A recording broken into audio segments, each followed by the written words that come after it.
I wanted to shift to another question that we tend to not talk that much about, which is just the bond issue. These are really common. They tend to pass with pretty strong margins in Maine.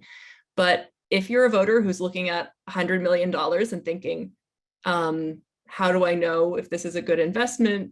Do I ever get to see what it actually gets spent on? Any of these things? What advice would you have for a voter that would like to know a little bit more about this question before making their decision on it? It's a really interesting point, Anna. So you're absolutely right. The bond issues tend to pass without issue. I think we've had, since 2007, we've had one bond question that was voted down at the ballots. And $100 million seems like an enormous amount of money, right? But in actual fact, it's a tiny fraction of what we need on an annual basis to take care of our transportation needs for the state. There's a blue ribbon commission in 2020 that studied this issue and basically found that if we continue to do, Caitlin mentioned this annual $100 million bond every year, we'd still be short by about $232 million every year. And this poor commission was charged with like, how do we figure out new revenue streams to fill the gap? And basically said, short of really extreme measures, significant increases in the gas tax or some sort of use tax, maybe substantially increasing the tolls that people are paying, we don't have access to a funding stream yet. Maybe we get a whole bunch more money from the federal government, but this is the way that we are going to fund transportation for the foreseeable future. So it is pretty well laid out in the LD. So anytime there's a bond, there's a piece of legislation, there's an LD number associated with it that has to be voted up by a 2/3 majority to send this to the voters, so that the state is asking essentially, can we borrow this money and it will leverage this money that will come in from the federal government. And if you go to that LD, I think it's LD 1702, you can actually look at how this is broken down.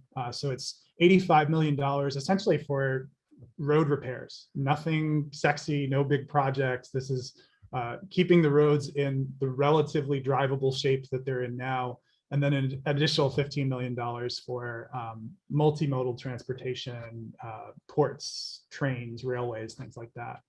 So that's basically it. I mean, this is basically money that's going to go into the DOT budget. They have this schedule of different priorities. I think it's 6 different priority levels. And this is going to be priority 1, 2, and 3 projects, and that's what the money will go towards. But I guess the key takeaway is that $100 million is needed if there was ever, a revolt at the polls and people said, we're sick of these bond issues, we're sick of debt.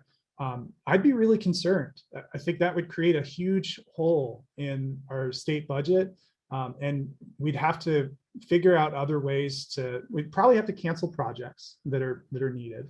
And there'd have to be ways to shift around funds from other areas in order to fill the critically needed areas. So transportation bonds kind of go under the radar, but if there was ever a situation in which voters said, we're fed up, we don't want to continue to borrow money every year to pay for transportation, we'd be in a very serious situation. Yeah, and I would just, the Secretary of State's website also has some of that background information. If you look on their upcoming elections page and then go through, you'll actually see that they have links to the legislation, and they'll have, if you click, they have a kind of a primer, what they call it, a guide to the upcoming election that will actually give additional information and context about all the ballot questions that are on there. So it talks about exactly how much the bonds will be broken down. The bonding it can get political at times. We under former Governor LePage, a Republican, he was much less eager to go forward with large bond packages.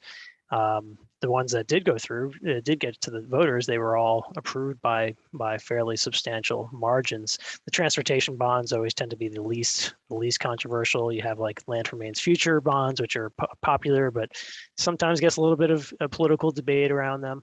But the ones that I think Caitlin mentioned earlier, we had another $100 million bond last election, 2020, I believe, and that passed by, I think it was 78 or 79%. So same size bond package. I think people realize that we all need to have roads in our areas that need work, and as they always point out, this would particular 100 million would leverage about 253 million in federal matching funds. So that's a way that I think they often tout that to kind of sweeten the deal and make people more comfortable with taking on additional debt. And I'll note too that if you want to get a sense of what the state is planning to do, they release an updated version of a 3-year plan every year that kind of says like what they're forecasting. I think generally you see a lot of like the big well-traveled areas like 95 and 295 get a fair amount of that funding, but that's because so many people go through them. But so you can check that out. And I saw somebody asked in the chat to just briefly touch on what the federal infrastructure bill could mean for this. And I believe the last estimate was 1.9 billion for roads, bridges, public transit, electric vehicle charging, and broadband.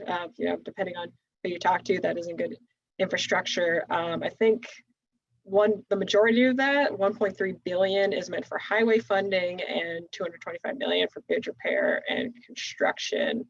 I believe that's an estimate of over 5 years. So if you do a little bit of the math on that, you can understand how that might fill up that shortfall a little bit. And I just add one other thing that, you know, the issue of state debt obviously comes up, and people get concerned about it. Maine has a pretty solid bond rating, and the agencies have actually said repeatedly in the past that Maine actually could take on additional debt without affecting its bond rating. I haven't looked at those ratings recently, so I don't know whether they've changed their tone, but since I figured it might come up, I looked, and so just for these general obligation bonds that we have now, which is what this would be, it has to go to the voters, and voters have to approve it.